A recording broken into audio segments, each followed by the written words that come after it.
Rufai Oseni has said what he feels about the removal of subsidy that the president did yesterday. To me also, it was a shock anyway because that yesterday at the inaugural ceremony and his first inaugural or his first speech, removing subsidy immediately was so sudden, and it has taken effect immediately in the society. So let's hear what Rufai has to say about the quick and immediate removal of fuel subsidy by President Bola Ahmed Tinubu.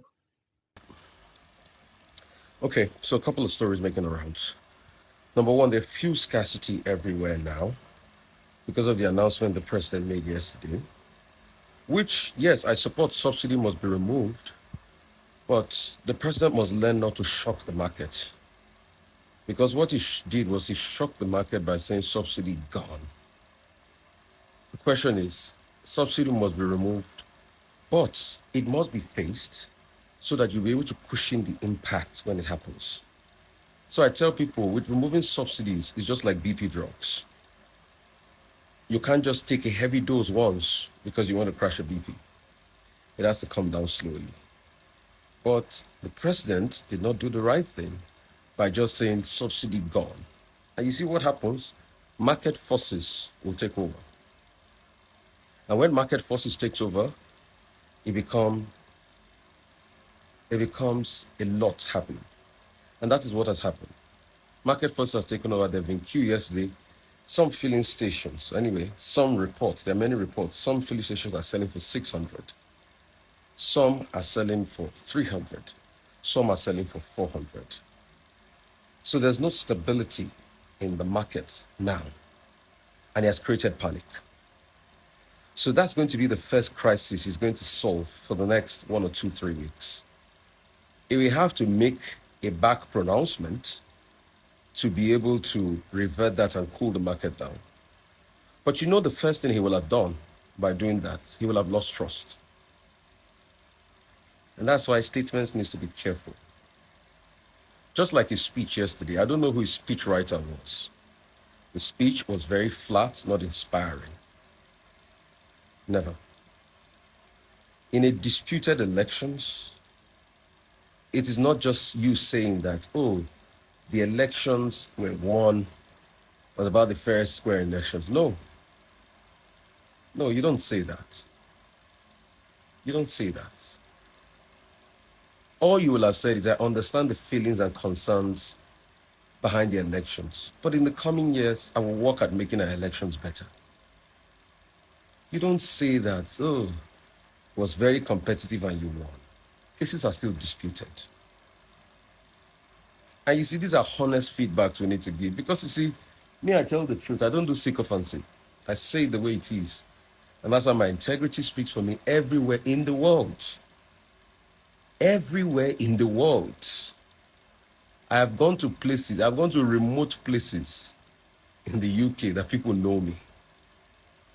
And they come and they want to hug me on the street. And I'm a big hugger. I love people. So apart from this job, I love people. All right? And I'm giving you a feedback. The speech was flat. Introduction should have been historical antecedents of Nigeria. Please, I'm not trying to boost myself, but go and see the speech I gave yesterday on the air. At first, as a proper speech at a time like this, you chart the historical cause of Nigeria and you inspire them to glory. Secondly, you understand their feelings and concerns.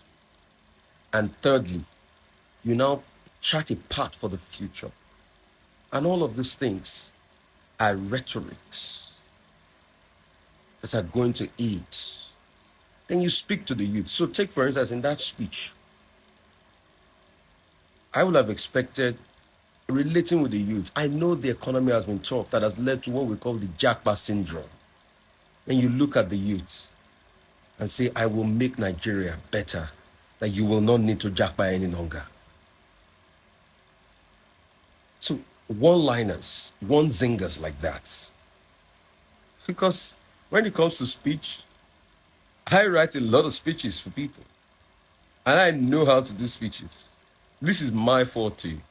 Go and check. I'm an internationally recognized public speaker. I've spoken at the best circles in the world. Cambridge University, Oxford, name it. The best circles in the world. All right? And I know what public speaking is all about.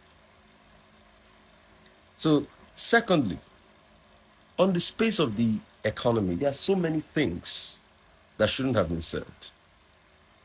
The truth is, you say you want to bring interest rate down. You do not determine interest rate. And there's something called the independence of the central bank. And the question is, why is interest rates even going up in the first place?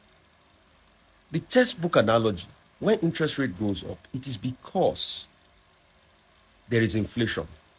So interest rate rises is always to squeeze liquidity, because it is said that liquidity, when you have too much liquidity, too much money in the economy, it is liquidity that increases the price of goods and there's inflation. So textbook says you will increase interest rates to be able to stifle liquidity so that the market will calm down. But you see, in the case of Nigeria, what is really pushing the inflation up are legacy issues, insecurity, lack of productivity in the agricultural sector because of insecurity, right? So it is the legacy issues you need to tackle. But as far as you are concerned, the only thing the CBN can do is to keeping interest rates up. So you cannot say you will reduce interest, the interest rates must come down. They don't just happen magically. They happen when other factors play. That's number one. Another thing, yes, unified exchange rates. That's all we want, isn't it? We want that. But also, we also understand that there are implications to unified exchange rates. So if the Naira is allowed to find its level now, and it's well over 500 or 600 Naira, official rate, then obviously, because most of your debts are denominated in dollars, your debt increases, and you predominantly earn in Naira. So those are the consequences of the actions of, rate adjustments. Another thing too I saw was that the campaign promise, correct me if I'm wrong, was the fact that you were going to have GDP growth of 12%. But yesterday he talked about 6%. So I'm sure reality has dawned on the president, has been able to scale the GDP growth down to 6%. But growing to 6% is something you have to muscle manufacturing sectors. Anyway, he talked about manufacturing reforms and all of that. Ease of doing business. He talked about quelling multiple taxation. You have to muscle all the factors of economy to be able to ensure that you grow 6%. Because let's not forget, it was £1 to 3 Turkish lira. Yes. Now, it is about $1 to 20 Turkish lira. Months ago, that if you remove subsidy, I will be the first to support him, and I support him.